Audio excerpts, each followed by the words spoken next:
నమస్తే. నిన్న సాయంత్రం నుంచి గువ్వల బాలరాజు ఎప్పుడైతే బీఆర్ఎస్ పార్టీకి రాజీనామా చేశాడో అప్పటి నుంచి ఆయనతో పాటు ఉమ్మడి పాలమూరు జిల్లాకు సంబంధించిన మరో కొంతమంది కీలక నేతలందరూ పార్టీ మారబోతున్నారనే చర్చ రాష్ట్ర వ్యాప్తంగా పెద్ద దుమారాన్ని రేపింది. వీళ్ళంతా బీజేపీలో జాయిన్ అవుతున్నారు. ఇటు పార్టీ అధిష్టానం పైన అసంతృప్తి ఉంది. దీంతో పాటు వచ్చే ఎన్నికల్లో మళ్ళీ బీఆర్ఎస్ వీళ్ళకి టికెట్ ఇస్తుందా ఇవ్వదా అని చెప్పేసి ఒక సందేహంతోనే వీళ్ళు పార్టీ మారుతున్నారు అని చెప్పేసి ఒక పెద్ద చర్చ జరుగుతుంది. సో ప్రస్తుతం మనం ఒకసారి ఈ నలుగురిలో ఒక వ్యక్తి అయిన జైపాల్కి ఫోన్ చేద్దాం. అసలు జైపాల్ ఏదో ఏం మాట్లాడతారు, పార్టీ మారుతున్నారా లేదా అనేది కూడా ఒకసారి అడిగి తెలుసుకుందాం. ఆయన మాటలోనే విందాం మనం. చర్చ చాలా పెద్ద ఎత్తున రాష్ట్రంలో జరుగుతుంది. ఏంటి అసలు దీని గురించి కనుక్కుందామని ఫోన్ చేశాను సార్. ఓకే, అటువంటిది ఏం లేదు. ఆ చర్చ కూడా జరిగే చర్చ కూడా నిజం కాదు. ఇప్పుడు ఎవరైతే ఈ చర్చలకు ఆస్కారం ఇచ్చి న్యూస్ కు ఆస్కారం ఇచ్చిర్రో వాళ్ళు ఎవరో మాకు తెలియదు. ఓకే, వాళ్ళకు మాకు ఎలాంటి సంబంధం లేదు, టచ్ లేదు. ఓకే, ఇదంతా ఫేక్, ఇదంతా బోగస్.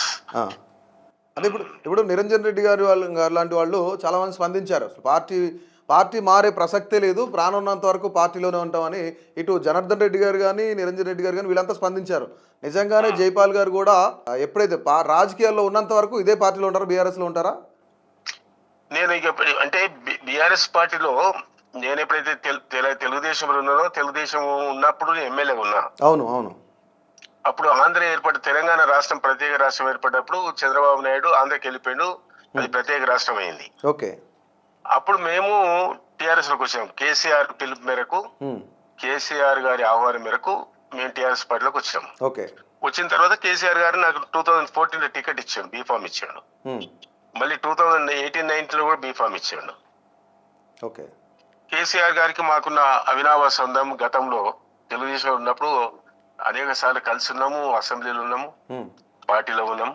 కాబట్టి మాకు గౌరవం కేసీఆర్ వల్ల ఎక్కడ కూడా తక్కువ కాలేదు. ఓకే, సమానంగా చూసుకున్నాడు. ఎప్పుడు చూసినా నా సమకాలికుడు మేమంతా ఒకటే అని చెప్పేది. ఇప్పుడు మేం పార్టీ బారి సాధించేది ఏముంటది? ఓకే, ఎందుకంటే ఇప్పుడున్న పరిస్థితిలో కాంగ్రెస్ పార్టీ పూర్తిగా ప్రజల్లో వ్యతిరేకత వచ్చింది. ఓకే, వాళ్ళ 6 గ్యారంటీలు కానీ, నా 420 పథకాలు కానీ, ఇవన్నీ కూడా 20 నెలల్లో ఏది కూడా సక్రమంగా అమలు కాలేదు. మా పోరాటం అంతా ఇప్పుడు కాంగ్రెస్ ఇచ్చిన హామీల పైన, వాళ్ళ మేనిఫెస్టో పైన, ఈ ప్రభుత్వం పైన కదా. నెక్స్ట్ వచ్చే ఎలక్షన్ ఏవి వచ్చినా కానీ ఈ ప్రభుత్వం మీద వ్యతిరేకత ఉంది. కాబట్టి గతాన్ని ఇప్పుడు బేరీజ్ వేసుకొని what is difference between KCR and Revanth Reddy, what is difference between TRS and Congress, ప్రజలు అది చూస్తారు. రేపు ఫ్యూచర్ అంతా టిఆర్ఎస్ పార్టీది. రైట్. అంటే మీరు చెప్పండి, మీరు కేసీఆర్ కి సమకాలికులు, చాలా సీనియర్ మోస్ట్. అంటే ఎప్పుడు టీడీపీ ఉన్నప్పటి నుంచి మీరు ఉన్నారు. అవును, రైట్. కానీ అంటే ఇప్పుడు ఇంత జరుగుతున్నా సరే పార్టీలో ఇలాంటి కుమ్ములాటలు జరుగుతున్నాయి, రాజీనామాలు జరుగుతున్నాయి, 10 మంది ఎమ్మెల్యేలు వెళ్ళిపోయారు. కవిత ఏమో జాగృతి పేరిట అన్ని జిల్లాల్లో పర్యటిస్తున్నారు. కేటీఆర్ దారి కేటీఆర్ది. బట్ పార్టీ ఏమైపోతుంది అని మీకు లాంటి సీనియర్ నాయకులు ఎవరైతున్నారో వాళ్ళంతా చర్చించుకుంటున్నారు. కార్యకర్తలు కూడా ఇబ్బంది పడుతున్నారు. కానీ ఇంత జరుగుతున్నా కేసీఆర్ బయటికి రావట్లేదని పార్టీలో కొంత అసమ్మతి చెలరేగుతుంది అని చెప్పేసి మాట్లాడుకుంటున్నారు. ఏం చెప్తారు దీనికి? కేసీఆర్ గారు చాలా బ్రాడ్ మైండెడ్. ఓకే, ఆయన చాలా దూరదృష్టి ఉన్న నాయకుడు.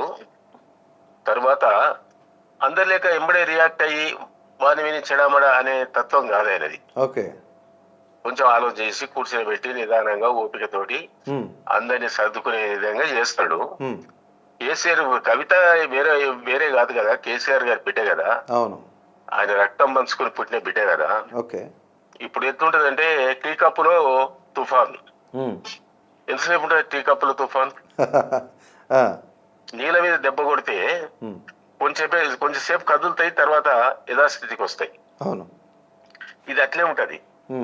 ఈ బయట మాట్లాడుకునే వాళ్ళు అది కానీ అంతా కుటుంబం అంతా ఒకటే ఉంటది సార్. అంటే మీ జిల్లాలో మీరు సీనియర్ నాయకులు, ఎంతో అనుభవం ఉన్న నాయకులు, ఇప్పుడు అంటే కొద్దిగా యంగ్ లీడర్గా ఉన్న గువ్వల బాలరాజు లాంటి వాళ్ళతో వెళ్ళిపోతున్నారంటే ఏమైనా మాట్లాడే ప్రయత్నం చేశారా?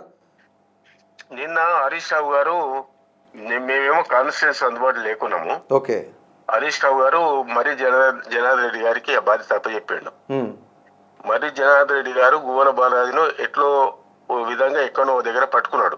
ఓకే, ఓ గంటన్నర తిప్పలబడి పట్టుకున్నాడు. పట్టుకొని అన్ని మాట్లాడిండు ఆయన. ఉమ్. అన్ని మాట్లాడి పోవద్దు, బాగుండదు, నీకు మంచి అవకాశం ఇచ్చాడు కేసీఆర్. అవును. ఓసారి ఎంపీ ఇచ్చిండు బీఫాము 9లో. 9లో. తర్వాత అప్పుడు నువ్వు డిఫీట్ అయినావు. తర్వాత ఎమ్మెల్యేగా నీకు మళ్ళీ ఇచ్చుకుంటూ వస్తున్నాడు. ఓకే. నీకు ఒక విప్పు పదవి ఇచ్చాడు, ఒక నార్కల్ జిల్లా అధ్యక్ష పదవి ఇచ్చాడు, ఒక ఎమ్మెల్యే, ఒక విప్పు, ఓ జిల్లా అధ్యక్షుడు. ఓకే.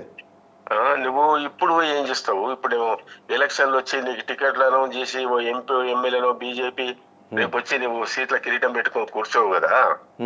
ఇప్పుడున్న పరిస్థితిలో నువ్వు నీ నిర్ణయం తప్పని చెప్పిండు ఆయన. ఓకే.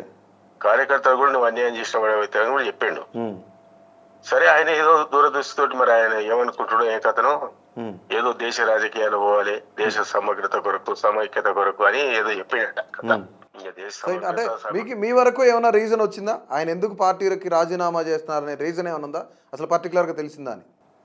అస్సలు నాకు ఏం తెలియదు. ఆయన ఎందుకు రాజీనామా చేసిండు, ఎందుకు పోతున్నాడో తెలియదు. ఎందుకంటే మేము ఎప్పుడు పక్క నియోజకవర్గమే మంచిగా కలిసేది, మాట్లాడుకుని అన్ని చేసేది. కానీ ఇంత సడన్ డిసిషన్ తీసుకుంటాడు, ఈ నిర్ణయం తీసుకుంటాడని ఎప్పుడు ఊహించలేదు. అది ఎందుకో తీసుకున్నాడు కూడా తెలియదు. రైట్ సార్, ఫైనల్ గా నాకు ఒక క్వశ్చన్. అంటే మీరు గతంలో ఎమ్మెల్యేగా ఉన్న వ్యక్తి, ఇప్పుడు అంటే చాలా సీనియర్ మోస్ట్ పార్టీలో మీరు రాజీనామా చేస్తున్నారు, వేరే పార్టీకి వెళ్తున్నారనే చర్చ జరుగుతున్నప్పుడు వీళ్ళందరికీ వీళ్ళ నోళ్ళు మోయించడానికి మీరేం చేస్తారు, ఏం చెప్తారు సమాధానం? నేను బీఆర్ఎస్ పార్టీని విడిచిపెట్టేది లేదు, కేసీఆర్ నాయకత్వంలో పనిచేస్తా. ఓకే. రాజీనామా చేసే ప్రశ్న లేదు. రాజీనామా చేసి నేను వేరే పార్టీకి పోయినప్పుడు రాజీనామా ఎందుకు చేస్తా? ఓకే. అంతే కదా. అంతే. మళ్ళా తిరిగి వచ్చే ఎన్నికల్లో ఆ డీలిమిటేషన్ రాని, జమిలీ రాని, రిజర్వేషన్లు మారని, ఏమన్నా గానీ మళ్ళీ కేసీఆర్ గారిని ముఖ్యమంత్రి చేయడానికి మేమంతా కట్టుబడి ఉన్నాం. Right sir, thank you. Right. So మొత్తానికి జైపాల్ యాదవ్ చెప్పిన ఆన్సర్ ఇది. జైపాల్ యాదవ్ అసలు ఎప్పుడు రాజకీయాల్లోకి వచ్చారు, ఆయన రాజకీయ అనుభవం ఏంటి అనేది మనం ఒకసారి తెలుసుకుందాం. జైపాల్ యాదవ్ రాజకీయాల్లో ఆసక్తితో జనతా పార్టీలో చేరాడనమాట. 1981 నుండి 95 వరకు ఇక్కడ చల్లంపల్లి సర్పంచ్గా పనిచేశాడు. ఇక ఎన్టీఆర్ స్థాపించిన తెలుగుదేశం పార్టీలో 1986లో చేరాడు. 95లో టీడీపీ నుండి పోటీ చేసి తలకొండపల్లి జెడ్పీటీసీగా ఎన్నికయ్యాడు. 1997 నుండి 99 వరకు బీసీ ఫైనాన్స్ కార్పొరేషన్ చైర్మన్గా కూడా పనిచేశాడు. ఇక 99 అసెంబ్లీ ఎన్నికల్లో టీడీపీ అభ్యర్థిగా కల్వకుర్తి నుంచి పోటీ చేసి తొలిసారిగా అసెంబ్లీకి ఎన్నికయ్యాడు. 2004 అసెంబ్లీ ఎన్నికల్లో కాంగ్రెస్ పార్టీ అభ్యర్థి ఎడ్మా కృష్ణారెడ్డి చేతిలో ఓటమి పాలయ్యాడు. ఇక జిల్లా పరిషత్ ఎన్నికల్లో 2006లో ఒంగూరు నుండి పోటీ చేసి జెడ్పీటీసీగా గెలుపొందాడు. 2009లో అసెంబ్లీ ఎన్నికల్లో టీడీపీ అభ్యర్థిగా పోటీ చేసి కాంగ్రెస్ పార్టీ అభ్యర్థి ఎడ్మా కృష్ణారెడ్డిపై 597 స్వల్ప ఓట్ల తేడాతో గెలిచి రెండోసారి అసెంబ్లీకి ఎన్నికయ్యారు. ఇక తెలంగాణ ఉద్యమ సమయంలో 2014 మార్చిలో తెలంగాణ రాష్ట్ర సమితి టీఆర్ఎస్లో చేరాడు. ఇక టీఆర్ఎస్ పార్టీ నుండి 2014 ఎన్నికల్లో పోటీ చేసి కాంగ్రెస్ అభ్యర్థి చల్లా వంశీచంద్రెడ్డి చేతిలో ఓటమి పాలాడు. ఇక 2018లో జరిగిన తెలంగాణ ముందస్తు ఎన్నికల్లో భారతీయ జనతా పార్టీ అభ్యర్థి టి ఆచారిపై ఇక్కడ 3447 ఓట్ల మెజార్టీతో గెలుపొందాడు. 1999, 2009, 2018 ఎన్నికల్లో కల్వకుర్తి నియోజకవర్గం నుంచి శాసనసభ్యునిగా గెలిచాడు. ఆయన 2018లో శాసనసభలో పబ్లిక్ అకౌంట్స్ కమిటీ పిఎస్సి సభ్యుడిగా కూడా ఉన్నాడనమాట. 2023లో జరిగిన శాసనసభ ఎన్నికల్లో కల్వకుర్తి నుండి బీఆర్ఎస్ ఎమ్మెల్యేగా పోటీ చేసి ఆయన 3వ స్థానానికి పరిమితమయ్యాడు. ఇక్కడ కూడా ఓటమి పాలారు. సో మొత్తానికి కూడా ఇది గోర్ఖా జైపాల్కి సంబంధించిన ఇన్ఫర్మేషన్ అంతా. సో దీనిపైన జైపాల్ చెప్పిన సమాధానం పైన గువ్వల బాలరాజు పార్టీ మారడాన్ని ఆయన వ్యతిరేకిస్తూ, అట్లాగే నేను ఉన్నంత వరకు కేసీఆర్తోనే ఉంటానన్నారు. సో జైపాల్ యాదవ్ ఏదైతే వ్యాఖ్యలపైన మీ యొక్క అభిప్రాయాన్ని అయితే తప్పకుండా తెలియజేయండి.